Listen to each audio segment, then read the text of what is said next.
So I'm back up in Pretoria, come to visit Roelfie. He has got something to show us. A new toy. A very beautiful new toy. I'm not going to say he got jealous of the fact that I had a 100 series. I think he just wanted to know that he had a cooler vehicle than what I had. So he somehow managed to find the golden freaking goose of Landcruisers, triple locked, 80 series, 1HD, FT, automatic gearbox, Japanese special edition. What a bastard. But let's have a look at this bloody thing. This was a very unexpected little, well, I won't say find because I knew it existed for quite a while, the specific car. But let's say unexpected turn of events. And yeah, I got a phone call on a day that I wasn't expecting, and I think it was like 3 days later or 4 days later. Yep. Then you phoned me, you phoned Nikki. You're like, should I do it? Shouldn't I do it? Should I do it? Shouldn't I do it? And we all just said, you'd be stupid not to. Yeah. This beaut of a classic. What a dreamy vehicle, hey? No, it was an absolute special find, and I can't actually believe it. Run us through some of the specs. So this is a HDJ 81 series. It's got the 4.2 1HD FT turbocharged straight 6 motor with front, center and rear diff lock from factory. A whole 184,000 Ks on this 1997. If you want to get the one, this is it. Absolutely. It's the holy grail of 80 series. Let's have a look inside. Show us through some of the fancy features. So she's lived a life. I mean, it is 27 years. So it's got its few marks on the interior plastics, but it's still in very good nick. The car's pretty much untouched inside. It's got this cool fridge inside here. What's in there right now? There's a few little tricks under the sleeve in there. Maybe a picanha or two. It's got an ice maker, believe it or not. That works. I've tested it. You pull out this little keeper plate, if you want to call it that. And there's some little ice trays. How cute is that? Yeah, so they don't have water in at the moment, but yeah, there's a... That's nifty. Factory. How many cup holders do you get factory? Let's not talk about that. It's much like a 79 series in that aspect. But yeah, it's the auto box. So it's the same as in your 100, exactly the same box to the T. And for those that don't know, the engine is basically the same bar the fuel pump. Yeah. And a few little electronic bits and bobs around the engine. Yeah. Cool, pop the bonnet there. Let's have a quick little squiz there. But yeah, seats are very nice and comfortable, beautiful leather. The back seats, I mean, are just, how gangster is that? So individual armrests. I don't think these seats were ever sat on in this car. These look brand new. I think these, you got to put a set of tacklers on them and keep them fresh for the years to come. Yeah, that sounds like a good plan. Okay, let's check that engine out. This engine also seems to be in good nick. You know, there's not too many leaks, bar maybe a tappet cover seal, but this is the 4.2 factory turbo mechanical pump from Toyota. I mean, this is like the holy grail of turbo diesels that you can think of. So mine's 480,000 Ks. So you've got some life out of this thing still. Yeah, this thing is good. I mean, if we look after it and service it, it's good for definitely another 300,000 Ks. Yeah, okay. So what's also cool is if you look there at the back of the firewall, it's got factory diff breathers all the way to the top. Yeah, how's that? So there's actually a T-piece further down that tees off to front and back. But that's its factory diff breather. That's cool. And it comes twin batteries, typically a 24 volt starting system. I like the metal air filter housing. That definitely seals up very nicely. Power steering pump. It all looks a little bit familiar. Hey, a few things in slightly different positions. Okay, so you've got a single fuel filter.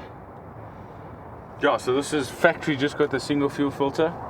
Mine also only came with one. I think that's the HDJ 81, 101. And 101 series. Yeah, they got good quality fuel in Japan. In Japan, yeah. Because the 81, the 101, and the 61 were all Japanese market destined vehicles. Anything that was the series, but it was an 81. So the 80 was worldwide. Yeah. And 81 was Japan. So I think they didn't worry too much about fuel quality and all that stuff. So it's only got one fuel filter. Nice. Well, so yeah, it's a special car. Yeah, it is a very special car. Luckily, we know a few people who can organize some fuel filters for us. So. Yeah, no, we know a few good tricks up the sleeve. Have you had a chance to get underneath it yet and check it out? What is it? What's it looking like mechanically? Does it need a little bit of work going forward? What are you thinking? There's a few mechanical things under the car, some bushings, tie rod ends, the basic maintenance stuff for an overlanding vehicle that you don't want to fail on you in Botswana or in Namibia, and it was a 400 Rand part or 200 Rand part that you could have actually just done, not spoiled your trip. So there are a few things, but we'll sort them out. We know Mr. Nicky. So I heard you said overlanding there. So was this car going to go do some trips? It's not just a pavement princess. Have any of our cars ever been pavement princesses? No, she will definitely do trips. It's exciting, man. Another build. It hasn't been for 2.5 years, 3 years. Yeah, it's been a while, eh? Yeah. Let's go check the back out and see what, speaking of build, let's see what the plans are there. Cool, there's quite a lot of space in the back, yeah? It's huge. I mean, for a SUV, I didn't expect it to be so much space, but this thing is wide. So I think there's a lot of space to do a lot of different setups. But we'll go visit our friends at Bush Tech and see what they have up their sleeve. I'm sure it's going to be as good as your 100 series. Oh, yeah, I'm sure it'll just drop right in here, to be honest. So it's just about seeing if there's any hard, like mounting points and stuff, or do we need to actually drill some holes, or yeah, ideally no drilling would be nice, but yeah. I'm yet to pull the mats up and see what's going on here, because the previous owner did have a overlanding setup in the backyard. Okay. It was a very homemade basic thing that he wanted to keep. I said I'm interested in the 81 series and nothing else, because we like doing our own things, so that had no value. So yeah, we'll see what surprises we get on an older car of what previous owners have done. Yeah, I can tell you now, first good place to start is that 12 volt system. Absolutely. Get all the old cables and wiring and stuff out and just start fresh. It's so worth it. I found a whole bunch of weird little things in mine. Yeah, no, I think tomorrow we'll start there and pull all the old wiring out. I already found there's like an old spotlight harness that was like jerry rigged, looked like a bush install. There's an old National Lunar solenoid. I think it must be some form of a solenoid, I'm not sure what it is. There's already a 12 volt cable to the back, there's already a 12 volt cable here, so we'll see how good that stuff was installed. Cool. And if it needs redoing, then we pull it out and put new ones in. Yeah, nice. Locks it, can't come closed, and then comes out, and you've got this little rope thing. I mean, Toyota, well done. And then there's like factory clips over here. Nice. They just go in and Clever, keep that eh? thing. You've got to give it a solid close. Landcruiser. Let's take it for a spin. Yeah. See how she goes off road. Jump in.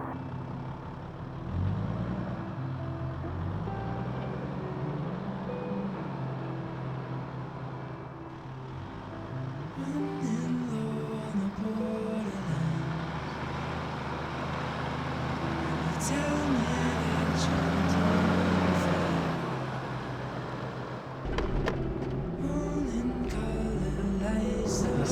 suspension's a little bit harder, Roelfie. Yeah, this was an Overlander, so I think the guy set the rear up for some weight, and it is completely empty, so it's bouncy.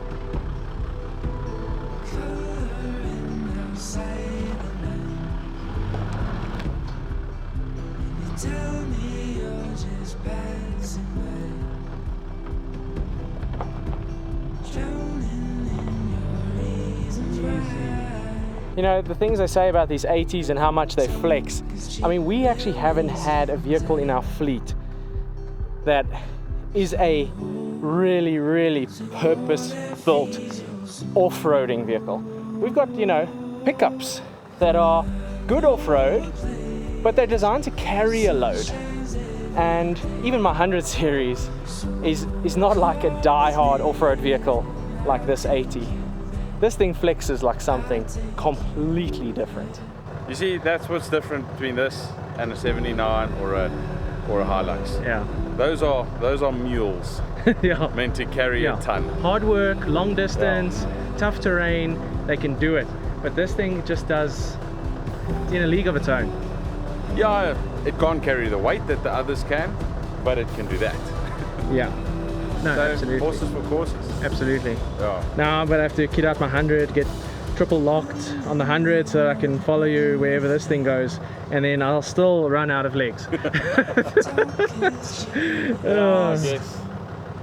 This thing is another beast in four-wheel drive. Yeah, I mean, you know, that's not even locking up there. That's just driving. That was just low and slow. Yeah. Open diffs all round. That's cheeky. Let's go find something a bit more challenging. Okay, let's go. Okay, this is a bit steeper. Whoop, as he says that. Okay, this is steep. What do you think this one is? Double locker. It's like a step over there. Up or down? Up. How did I get up? You're not getting down, yeah? Huh? Double or triple? I think triple lock. Go straight up and just see how slow you can crawl it. Just don't go. Are you going through the bushes? Yeah. Okay, let's see what these twin lockers do. Low range.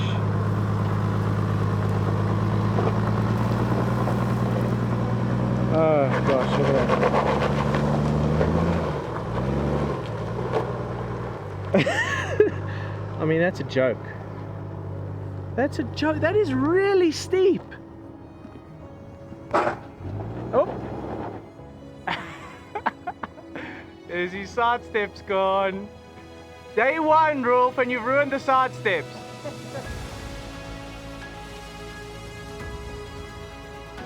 Is that the big step?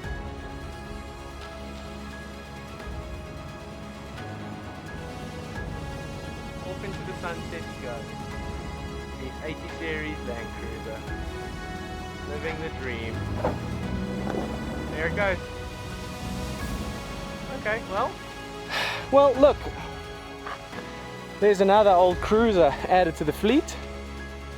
So we'll be seeing a bit of a build on the 80 series coming soon. We'll go through all the mechanical stuff that it needs, a little bit of TLC. We'll get it ready to go on a trip at some point, and hopefully we can get the 80 and the 100 out on a mission sometime soon. That would be freaking awesome. So thank you for tuning in, and we'll catch you on the next adventure, wherever that might be. Roelfie, say goodbye. Cheers.